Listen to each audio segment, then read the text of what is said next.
sattuu päähän vähän niinku tommonen ohratärkkelys. Morjesta kaikille!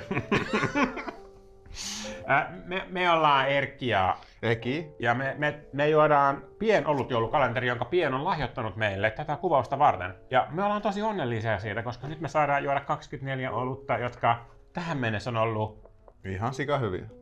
Niinpä, ja aika vaihtelevia. Mä totta kai puhun tätä, koska mä oon ne kerännyt sinne, mutta mä oon aika ylpeä. Meillä on ollut Export Stouttia, vehnäolutta ja ipoja ja...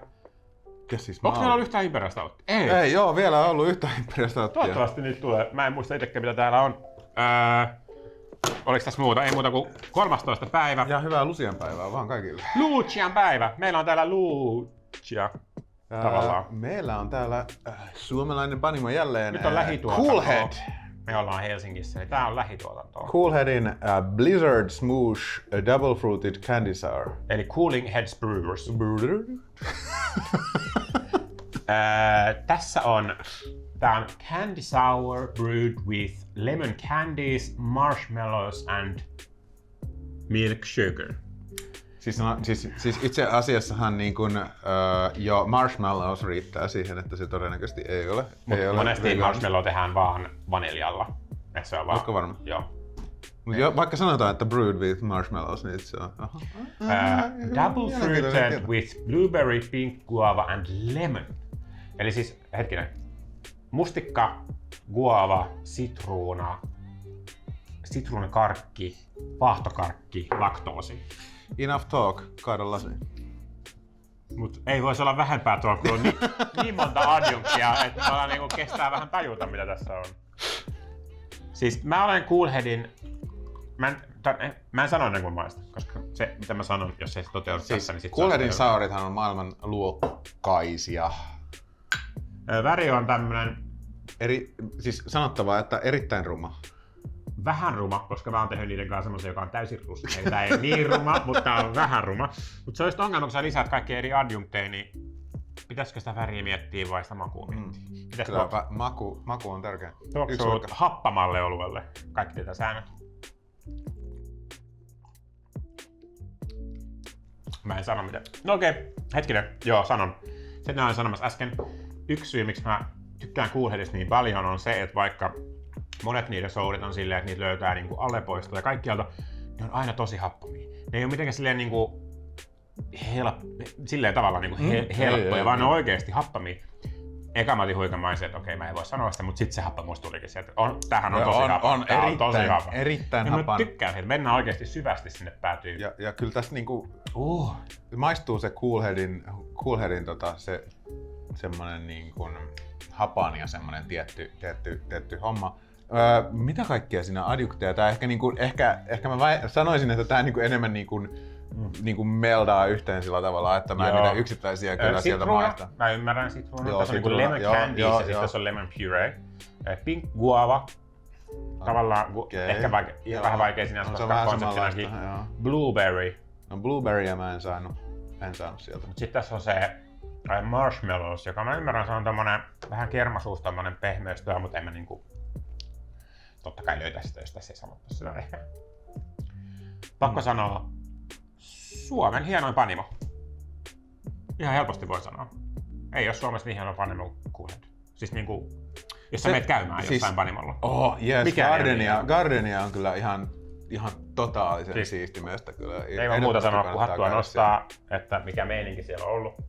Ja itse asiassa mun on sanottava, että Hazeway-festivaaleilla minun suosikkiolueni oli Coolheadin eräs olut, joka nimeä mä en muista. Coolhead.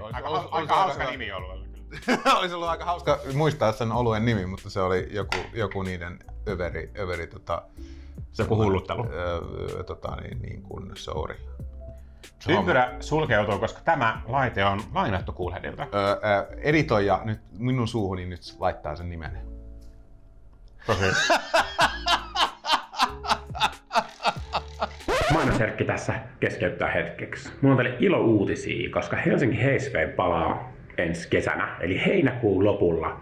Helsinki Hazeway 2023. Se on tosiaan Suomen ensimmäinen all-inclusive ja samalla Suomen suurin invitational olutfestari. että jos haluat tulla messiin, niin 16.12. perjantaina, eli ihan kohta, tulee ennakkoliput myyntiin kello 10.00. Tsekkaa pienen some tai heisleifestival.com, ettet jää ilman. Ja meillä on viime vuoden eventistä tuommoinen aftermovie. Tsekkaa linkki kommenteista, niin pääst vähän viime vuoden tunnelmiin. Panimoit on tänä vuonna enemmän tosi kova eurooppalais-jenkkikamaa, totta kai kovimmat suomalaiset, jotenka 16.12. kello 10 super mega hyper early bird liput myyntiin halvempaa kuin ikinä sopivasti booking konttiin, jotenka nähdään siellä. Tässä meidän onnenpyörässä on ollut harrastajilta kerättyjä oluen nautiskeluskenaarioita sekä myös niinku ruokaparituksia, jotka minä olen itse asiassa keksinyt. Katsotaan, mikä tämän oluen kanssa tuli. Täällä tuli skenaario. Mä otan tussin. Miltäs tämä olut maistuisi sinun mielestä, kysyy Marko Mäkinen. Grillikatoksessa, taas vasta grillausmeininki. Jouluvalojen valaisteessa palannutta campingia. Anteeksi? Mitä? Eli siis onko se palannut campingi, mitä mä syön grillikatoksessa? Sä palannutta halpaa makkaraa siis minähän jouluvalojen loisteessa. Minähän en syö campingia, koska no, mutta sä voit kääntää sen tämmöiseksi niinku nykyajan mä voin kuvitella sen nuoren aikuisen makkaraksi, eli muu makkaraksi. Mä kuvittelen tämän. Mut palaneeksi makkaraksi? Palannut, mutta siis totta kai siis campingihän piti tietenkin olla niinku kärventynyttä. Joo. Siis se oli se juttu tietenkin. Ja vielä jouluvalojen palaessa siinä ei oteta kantaa siihen, että onko se niinku talvella. Se on sen fiilis. Jouluvalojen palaessa. Okei. Nyt mä asetan itseni sinne. Niin. Semmonen niinku palanut, jauhonen, jouluvalot, tämä olut. 2/5 saa multa tää arvosana. Mä tarviin siihen, toi on niin perinteinen suomalainen tilanne. Ja tää ei oo perinteinen suomalainen olut, tää rikkoo sen tilanteen. Mä en pystyisi elämään sitä hetkeä, jos tää olisi se ollut. Mulle henkilökohtaisesti. Tuli niin surullinen olo tästä. Siinä ei ole mitään surullista, se on kaunista. Se on upeeta, se on niin suomalainen mielenmaisema. Mutta tää olut 3/5. Mä sanoin, että tää olut sopii siihen toisaalta aika hyvin, koska tää on niinku tällä hyökkäävän hapan. Niinku lumi sateessa, semmoisen oikein kunnon lumisateessa. Niin, tää nimi on Blizzard Smooth. Et jos se olisi nimenomaan lumisateessa, sit se sopisi siihen. Ja sitä paitsi, jos sä ajattelet, että se tilanne on jotenkin... Mä sanon 3/5. Niinku surullinen, tää herättää sut sieltä pois ja tuo silleen tropiikkiin saman tien. Ei. 3/5. Seuraavaksi. Aivan, me piti arvata vielä, että what's the dealio? Kaadamme me eka blendiin tätä ihanaa hapanta. Tää voi tulla kivampi kuin kipsakuuden. Laita vähän ekstraa. Joo. Laitan koko tölkin. Eli tänne kaadetaan jokaista olutta 24 päivän ajan. Ja sitten... Siellä on aika hyvin muhinut setti jo tässä vaiheessa. Me arvaamme arvosanan joka oluesta ja se, joka osuu lähemmäs, saa pisteen. Ja se, jolla on jouluaattona vähän pisteitä, niin hörppäsee ton tyhjäksi. Nyt pitää muistaa Suomi-miinukset. Suomalaiset oluet saa Untappedissa vähemmän pisteitä kuin ulkomaalaiset. Minä laitoin, nyt oli intuitio. Viimeksi mä en käyttänyt intuitiota ja hävisin sen takia, joten nyt se oli se ensimmäinen numero, joka tuli mun mieleen. Mutta tässä mä haluan kertoa myös kameran taakse, että suomalaiset oluet saa sen takia vähemmän arvosanaa kuin muut, koska suomalaisilla on vähän semmoinen mentaliteetti, että mikään ei ole täydellistä. Kyllä. Aina on parannettavaa. Kyllä. Minä annan tälle 358. 350 annoin minä. Aika kohtuullisen. Mä oon aika varma, että mä voitan tän. Mä veikkaan, että täällä on oikeesti aika hyvä arvosana. Tää oli ihan sikatäyteläinen ja hyvä. Mä olisin voinut antaa tälle vaikka 3,7 jotain ihan helpostikin.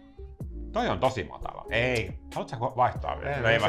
Tää oli se eka numero, mikä tuli mieleen. Joo, ensi kansi miettii. Mä mietin... Ei mulla oikeesti mitään ajoa, mutta tän on pakko. On tää. Mä veikkaan oikeastaan, että tää on 3,7. Mä heitän tän seinään jotain lapun nyt tässä vaiheessa. Totta. Ja Jesse, mikä on totuus? 3, 5, 7. No okei, tavallaan oli oikein. No joo. Ehkä se olisi pitänyt olla se 3,7 jotain, mutta mä annoin sen Suomi-alennuksen ja se osui nappiin. Mutta tässä näkee sen ihmisen, jolla on 10 000 reittausta Untappedissa ja se, jolla on 100.